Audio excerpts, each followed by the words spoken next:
Bonjour et bienvenue. Alors aujourd'hui, on va décortiquer un document assez particulier. Imaginez un rapport technique rempli de chiffres, mais avec un titre qui, à première vue, n'a absolument aucun sens. Et voilà, on y est. La phrase au cœur du mystère. Production de peinture inférieure à 10%. Qu'est-ce que ça peut bien vouloir dire? On s'attend à des données techniques et on se retrouve avec de la peinture. C'est le genre de phrase qui fait qu'on se demande si on n'a pas fait une erreur de traduction quelque part. Et la voilà, la source de cette bizarrerie. C'est un tableau de données bien dense avec des colonnes au nom assez cryptiques, PEN, ERT, DIM, M1, M7Day, et cette phrase étrange qui revient encore et encore. De quoi peut-il bien s'agir? C'est exactement la question qu'on va se poser. On va se transformer en détective de la donnée pour essayer de faire parler ces chiffres. Allez, c'est parti, on plonge dedans. Bon, comme dans toute enquête, il faut commencer par les indices les plus évidents. On va donc décortiquer ce tableau, colonne par colonne, pour essayer de comprendre ce langage un peu spécial.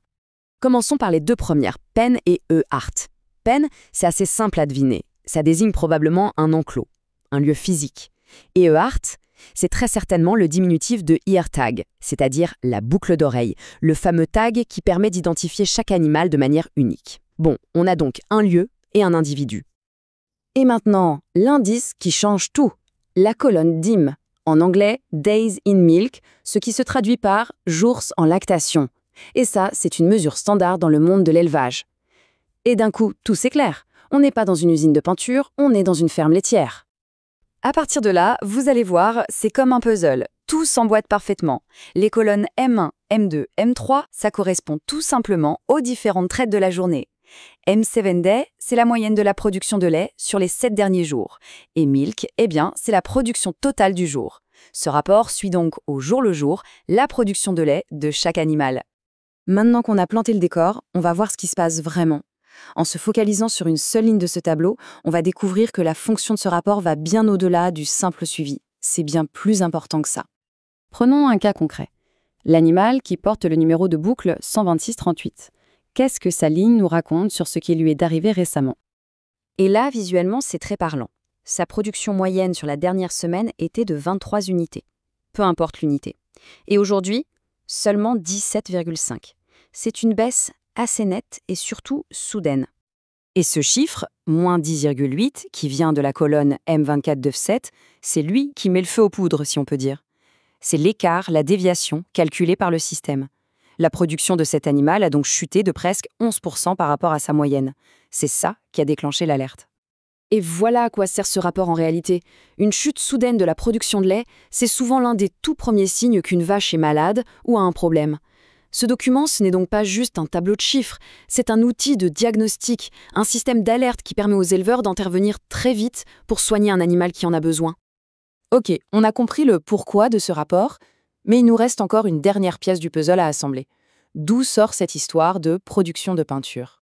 La question est toujours là. Pourquoi ne pas avoir appelé ça tout simplement baisse de production de lait? Qu'est-ce que la peinture vient faire au milieu de tout ça? En fait, la solution est probablement juste sous nos yeux, si on compare deux éléments. Le nom du fichier, c'est Low Milk Report, moins 10%. Donc rapport de faible production de lait, moins 10%. Et le nom de l'événement, c'est Paint Production Less than 10%. On voit tout de suite que production less than 10%, production inférieure à 10%, ça correspond parfaitement à l'alerte. Le seul mot qui détonne, c'est paint. Alors, on peut imaginer plusieurs scénarios. Paint pourrait être un vieux nom de code pour ce type d'alerte dans le logiciel de la ferme. Ou alors un bug, une simple erreur de saisie qui n'a jamais été corrigée. Quoi qu'il en soit, son origine exacte n'est pas si importante. Ce qui compte, c'est que pour l'éleveur, cette ligne signifie qu'il faut agir. Mais au-delà de ce petit jeu de pistes, ce qui est vraiment intéressant, c'est de voir comment des données qui ont l'air si froides, si abstraites, peuvent en fait avoir un impact très direct et très humain. En fait, c'est toute une chaîne qui se met en place. Des capteurs automatiques collectent les données, un algorithme les analyse en permanence, une alerte est envoyée si un problème est détecté, et à la fin, un humain intervient. C'est un exemple parfait de la technologie au service du bien-être animal, pour des soins plus rapides et plus efficaces. Au final, ce rapport, ce n'est pas juste une liste de chiffres. C'est l'histoire invisible du soin quotidien apporté à un troupeau, une histoire rendue possible par l'analyse intelligente des données. On transforme une simple mesure en une action concrète de prévention.